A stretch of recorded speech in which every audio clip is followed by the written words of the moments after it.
आणि या सुंदर प्रभात वेळी आपण होशायाच्या पुस्तकाकडे जाणार आहोत. होशायाचं पुस्तक 4 अध्याय आणि 6वं वचन आम्ही वाचणार आहोत. होशायाचं पुस्तक 4 अध्याय आणि 6वं वचन. ज्ञानाच्या अभावी माझ्या लोकांचा नाश झाला आहे. तू ज्ञानाचा अहेर केला म्हणून मीही तुझा अहेर करीन. म्हणजे अर्थात मी याजकाचे काम तुला करू देणार नाही. तू आपल्या देवाचे धर्मशास्त्र विसरलास म्हणून मीही तुझ्या मुलास विसरेन. इथं एक चेतावणी इस्रायल लोकांना परमेश्वर देत आहे. आणि इथं आपल्याला पाहायला मिळतं प्रियानो की चेतावणी भयानक आहे. आणि आपल्याला माहिती आहे की आजच्या प्रार्थनामध्ये आम्ही ऐकलं की आम्ही शेवटच्या दिवसामध्ये आहोत. आणि या शेवटच्या दिवसामध्ये असताना आपल्याला पाहायला मिळतं की असे प्रकारे आमच्या जीवनामध्ये काहीतरी घटना घडण्याची शक्यता असते. आणि ती घटना काय आहे? ज्ञानाच्या अभावी माझ्या लोकांचा नाश होत आहे. प्रियानो, हे ज्ञान, देवाचं ज्ञान जर आपल्याला नाही आहे तर आमच्या जीवनामध्ये खूप साऱ्या घडामोडी व्हायला चालू लागतात. देवाचं ज्ञान, प्रभूचं ज्ञान आमच्या जीवनामध्ये जर नाही आहे तर पहिली गोष्ट आपल्या जीवनामध्ये होते ते म्हणजे आत्मिक पतन व्हायला चालू होतं. आत्मिक गिरावट व्हायला चालू होते प्रियानो. आणि जर आम्ही देवाचं वचन वाचत नाहीये, देवाचं वचनावर मनन करत नाहीये, तर प्रार्थना करण्यास पण आपल्याला प्रियानो मन होत नाही, वचन वाचण्यास मन होत नाही, आराधना करण्यास मन होत नाही. आणि आमच्या जीवनामध्ये अशांतीचं एक वातावरण निर्माण होतं आणि चिडचिडपणा आपल्या जीवनामध्ये येतो प्रियानो. आणि अशा प्रकारे प्रभूच्या लोकांनी भेटण्याचं पण मन होत नाहीये. आणि मग आमच्या जीवनामध्ये सैतान याचा फायदा घेऊन आमच्या जीवनामध्ये खूप सारे वादळ आणण्याचा प्रयत्न करतो. प्रियानो, योनाचा 5वा अध्याय आणि 40 वचनामध्ये प्रभूने एक सुंदर गोष्ट सांगितलेली इथं आपल्याला पाहायला मिळते. गॉस्पेल ऑफ जॉन चॅप्टर 5 वर्स 40 मध्ये, तरी जीवन प्राप्त व्हावे म्हणून माझ्याकडे येण्याची तुम्हाला इच्छा होत नाहीये. का इच्छा होत नाहीये? कारण आम्ही आमच्या देवाचं ज्ञान ठेवलेलं नाहीये. आम्ही आमच्या प्रभूचं ज्ञान ठेवलेलं नाहीये. तो जिवंत परमेश्वर कोण आहे याचं ज्ञान आपल्याला माहिती नाहीये. म्हणून काय म्हणतोय प्रभू? तरी जीवन प्राप्त व्हावे, तुम्हाला शांती प्राप्त व्हावे, तुम्हाला आनंद प्राप्त व्हावा, तुम्हाला स्वर्गीय आशीर्वाद जे मी तुम्हाला इफिशियन चॅप्टर 1 मध्ये दिलेला आहे, आत्मिक आशीर्वादाने तुम्हाला भरपूर करणार आहे, ते आशीर्वाद तुम्हाला नको आहेत. म्हणून काय होतं? माझ्याकडे येण्याची तुम्हाला काय होते? इच्छा होत नाहीये. प्रियानो, ही आत्मिक गिरावीट ज्यावेळी आमच्या जीवनामध्ये यायला लागते त्यावेळी असे प्रकारच्या घटना आमच्या जीवनामध्ये व्हायला लागतात. आणि देव इथं सांगत आहे, ज्ञानाच्या अभावी माझ्या लोकांचा नाश झाला आहे. प्रियानो, कितीतरी लोक ह्याच्यामुळे बॅकस्लाइड झालेले आहेत. कितीतरी आमच्या प्रभूला सोडून गेलेले आहेत. कितीतरी लोकांनी आपलं जीवन या संसार आणि सदोमान गोमराईमध्ये व्यस्त केलेला आहे. कारण देवाचं ज्ञान नाहीये, देवाचं प्रगटीकरण त्यांना नाहीये. आणि अशामुळं देव म्हणत आहे माझ्या लोकांचा नाश होत आहे. प्रियानो, आज आपल्याला एक चेतावणी आहे. आम्ही शेवटच्या काळामध्ये जगत आहोत आणि प्रभूचं येणं खूप जवळ आहे. आणि आमच्या प्रभूबद्दल आपल्याला ज्ञान असणं खूप महत्वाचं आहे, हे आपल्याला लक्षात आलं पाहिजे प्रियानो. म्हणून काय म्हणतो देव म्हणत आहे 2 वचनामध्ये, तू ज्ञानाचा अहेर केलास म्हणून मीही तुझा अहेर करेन. बघा, देवाचं ज्ञान, देवाचं सामर्थ, देवाचा प्रकाश आमच्याकडे आला. आम्ही त्याला पाहिलं, आम्ही त्याच्यावर काही दिवस विश्वास ठेवला, काही वर्षे विश्वास ठेवला. आणि परत काय झालं? आम्ही त्या देवाचा अहेर केला, त्या ज्ञानाचा, त्या प्रकाशाचा, त्या सामर्थ्याचा आम्ही काय केला? अहेर केला. आम्ही त्याला नाकारलं. बघा, आणि अशा प्रकारे इथं देव आपल्याला सांगत आहे की कशा प्रकारे लोक मला नाकार करत आहेत, माझ्यावर माझ्या माझ्या माझ्या माझ्या उपस्थितीतून दूर जात आहेत. मला तो आदर, सन्मान आणि गौरव द्यायचा तो देत नाहीये. आणि अशा प्रकारे परमेश्वर आज आपल्याला एक चेतावणी देत आहे.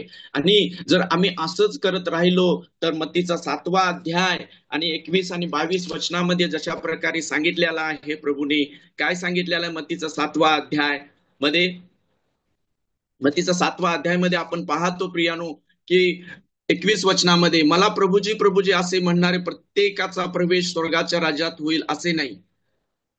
तर जो माझ्या स्वर्गीय पित्याच्या इच्छाप्रमाणे वागतो त्याचा होईल. आणि त्यामध्ये आम्ही देवाला म्हणाल, देवा आम्ही भरपूर काही गोष्टी तुझ्यासाठी केल्या, पुष्कळ गोष्टी केल्या, भूते तुझ्या नावाने काढली, संदेश दिले, सर्व गोष्टी केल्या, परंतु 23 वचन ज्यावेळी प्रभू आम्हाने म्हणल त्यावेळी आपल्याला खूप दुःख होईल. तेव्हा मी त्यांना स्पष्ट सांगेन, मला तुमची कधीच ओळख नव्हती. आणि हे एक भयानक आहे प्रियम, एक भयानक गोष्ट आहे देवाला नाकारणं. आणि मग देव पण आपल्याला नाकारेल. देव पण आपल्याला जेव्हा न्यायाच्या समोर होईल ते देव म्हणेल, मी तुला कधी ओळखत नाहीये. आणि त्याचा फायदा सैतान घेऊन आमच्या जीवनामध्ये मोठी वादळ आणण्याचा प्रयत्न करतो. आणि इथं देव म्हणत आहे की जर तू ज्ञानाचा अवेर केला म्हणून मीही तुझा अवेर करेन, मीही तुला सोडून देईन. परंतु आपण देवाच्या वचनाकडे लक्ष दिलं पाहिजे. ह्या जगात काय चाललेलं ह्याच्याकडे लक्ष दिलं पाहिजे. आणि प्रभूचे वचन जे अभिवचन जे परमेश्वराने सांगितलेलं आहे त्याच्याकडे आपण लक्ष दिलं पाहिजे प्रियानो. कारण आपल्याला माहिती आहे की अगर जर आम्ही देवाचा आदर नाही केला तर देव पण आमचा आदर करणार नाहीये. देवाच्या वचनाला आम्ही नाकारलं तर देव पण आम्हाला नाकारेल प्रियानो. आणि ही गोष्ट पहिला शामुएल 2 अध्याय आणि 30 वचनामध्ये शामुएल नबी इस्रायल लोकांना सांगितले होते. आणि परमेश्वर तिथं काय बोलत आहे बघा. पहिला शामुएल 2 अध्याय 30 वचन. वास्तव इस्रायलचा देव परमेश्वर म्हणतो, तुझे घराणे व तुझ्या बापाचे घराणे मत समोर निरंतर चालू राहील असे मी म्हटले होते खरे, पण आता परमेश्वर म्हणतो, असे माझ्या हातून ना घडो, कारण जे माझा आदर करतात त्यांचा मी आदर करीन आणि जे मला तुच्छ मानतात त्याचा मी अवमान करीन. बघा प्रियानो, इथं देवाने सांगितलेलं आहे की कशा प्रकारे देवाचं वचन आपल्याकडे आलेलं आहे. आणि ते म्हणतो, परमेश्वर म्हणतो, जो माझा आदर करील मी त्याचा आदर करीन, जो मला नाकारील मी त्याला नाकारीन. प्रियानो, परमेश्वराचं वचन आपल्या जीवनामध्ये आनंदाचं आशीर्वादाचं कारण असतं. आमच्या परिवारामध्ये आनंदाचं कारण असतं. जर आम्ही देवाला नाकारलं, देवाला आदर सन्मान गौरव नाही दिला तर आपल्याला पाहायला मिळतं प्रियानो, देव म्हणतो मी बी तुला नाकारीन. म्हणजे आम्हाला किती आम्ही ज्यावेळी रविवारी आम्ही देवाच्या भवनामध्ये जातो त्यावेळी आम्ही देवाचा, आणि ज्यावेळी आम्ही 10 वाजताची आराधना असेल 9 वाजताची आराधना असेल तर आम्ही लेट जातो, त्यावेळी आम्ही देवाचा अनादर करतो प्रियानो. आणि ही भयंकर गोष्ट आहे. म्हणजे आम्ही देवाला तुच्छ मानतो, प्रभूच्या उपस्थितीला तुच्छ मानतो, प्रभूला तुच्छ मानतो. आणि याचा परिणाम आमच्या जीवनामध्ये व्हायला लागतात. त्याचं कारण काय? आम्ही देवाचे ज्ञान नाही ठेवल्यामुळं अशा गोष्टी आपल्या जीवनामध्ये घडू लागतात प्रियानो. आणि एक भयानक गोष्ट इथं आपल्याला पाहायला मिळते. आणि ह्याच्यामुळं काय होतं माहित आहे काय? याच्यामुळं आम्ही सर्व आशीर्वाद गमवून जातो प्रियानो. सर्व आत्मिक आशीर्वाद, भौतिक आशीर्वाद, स्वर्गीय आशीर्वाद, आमच्या परिवारातल्या मुलांच्यावरले आशीर्वाद, या सर्व गोष्टीमध्ये काय होतो? आम्ही निराश होतो, हताश होतो. आणि ते आपल्यावरला आशीर्वाद आमच्यावरला काढून घेतो प्रियानो. हे आपल्याला समजणं गरजेचं आहे. आणि इथं आपल्याला पाहायला मिळतं परमेश्वराचं वचन 3 याच्यामध्ये सांगितलेलं आहे, अर्थात मी याचकाचे काम तुला करू देणार नाही. बघा, परमेश्वर इथं म्हणत आहे की तुम्ही जर कुठलं काम करत असाल परमेश्वराच्या भवनामध्ये, तुम्ही कुठल्या तरी मोठ्या पोझिशनवरती असाल, भवनामध्ये तुम्ही कुठलं तरी काम करत असाल, ते परमेश्वर काय म्हणतो? ते मी काम तुला करू देणार नाहीये. कारण त्याचं काय आहे की माझं ज्ञान तुला नाहीये. मी कोण आहे ते तुला माहिती नाहीये. मी तोच परमेश्वर आहे, इस्रायलचा परमेश्वर, ज्याने 40 वर्ष इस्रायल लोकांना रेगिस्तानमध्ये चालवलं. 40 वर्ष त्यांचे पाय कधी सुजले नाहीत किंवा त्यांच्या कपड्यातून कधी वास नाही आला. 40 वर्ष इस्रायल लोकांना मन्ना देणारा तोच मी परमेश्वर आहे. 40 वर्ष त्यांची काळजी घेणारा तो मीच परमेश्वर आहे. हे तुला माहिती नाहीये. आणि ज्यावेळी तू ह्या गोष्टी सर्व माहिती नाही आहेत आणि ज्यावेळी तू परमेश्वराच्या भवनामध्ये जाशील त्यावेळी मी हे सर्व काम तुला करू देणार नाही. प्रियानो, किती भयानक गोष्ट आहे. आणि आम्ही ज्यावेळी परमेश्वराचं काम करतो त्याच वेळी परमेश्वर आपल्याला आशीर्वाद द्यायला चालू करतो प्रियानो.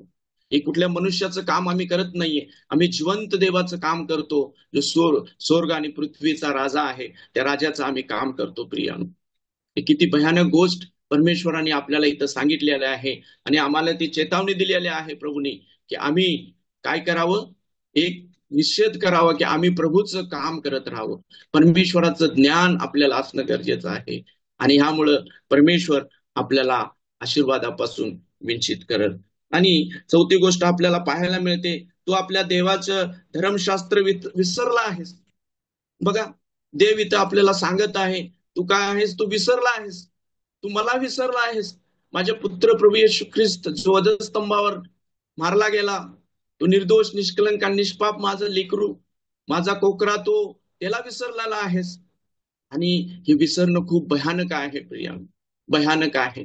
आणि ह्यामुळं प्रभू आपल्याला होशायाच्या पुस्तकामधून काहीतरी सांगत आहे. होशायाच्या पुस्तकामध्ये पहिला अध्यायामध्ये परमेश्वर आपल्याला सांगत आहे की,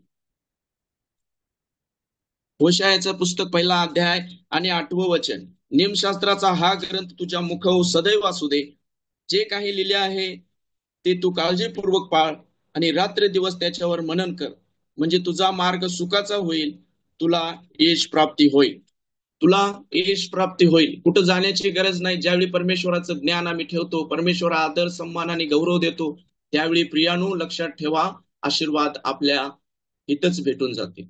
आशीर्वाद अनुवादाच्या 28 अध्याय आणि 2ऱ्या वचनामध्ये लिहिलेला आहे की आशीर्वाद तुमच्या मागं पळायला लागतील. परमेश्वराची आज्ञा जर आपण पाळून, जर देवाच्या वचनानुसार आपण जर काम केलं, तर इथं सांगितलेलं आहे की नियमशास्त्र हा ग्रंथ तुझ्या मुखातून सदैव वाचू दे आणि जे काही लिहिलेलं आहे ते काळजीपूर्वक पाळ आणि रात्रंदिवस त्याच्यावर मनन कर. प्रियानो, इथं सांगितलेलं आहे परमेश्वर, इथे इस्रायल लोक, तुझं माझं धर्मशास्त्र विचारलं, माझं नियम विसरलेला आहेस, माझं वचन तू विसरलेला आहेस.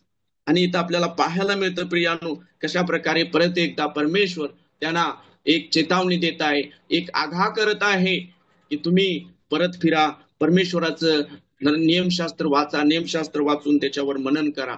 आणि मग असं जर केलं तर परमेश्वर आपल्याला आशीर्वाद दिल्याशिवाय सोडणार नाहीये. आणि इथं आपल्याला पाहायला मिळतं, एवढंच नव्हे प्रियानो, की अनुवादाच्या 20व्या अध्याय आणि 4थ्या वचनामध्ये परमेश्वर म्हणतो की जर तुम्ही माझं हे काम कराल तर मी तुमच्यासाठी लढत राहीन, मी तुमच्या बाजूने लढेन. असा आमचा जिवंत परमेश्वर आहे.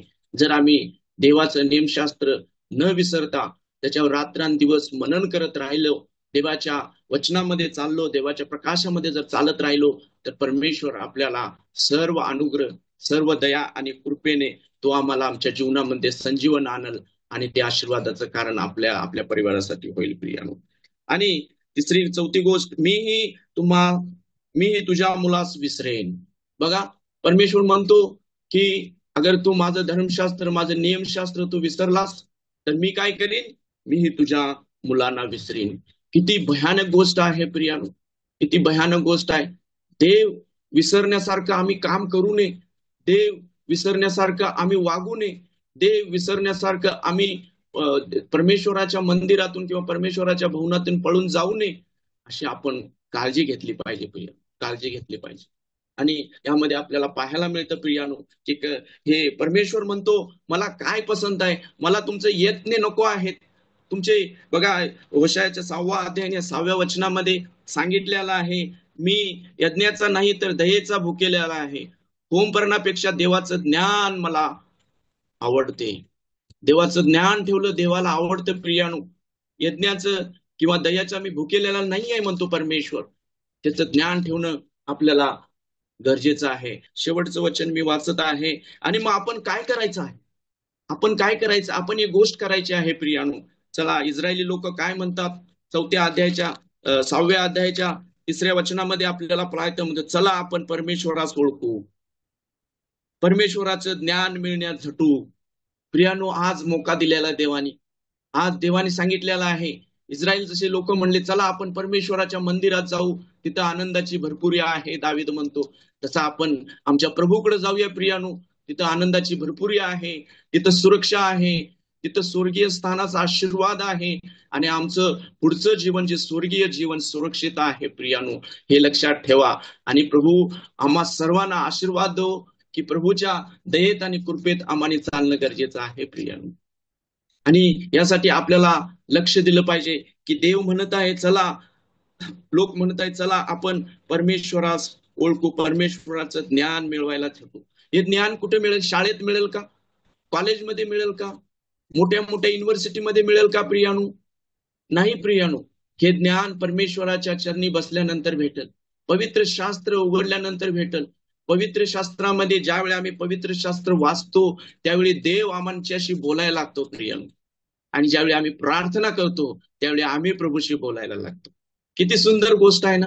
स्वर्गाचा देव पवित्र शास्त्रानुसार आमच्याशी वार्ता करतो, आमच्याशी बोलतो, आम्हाला सांगतो, आमची काळजी घेतो.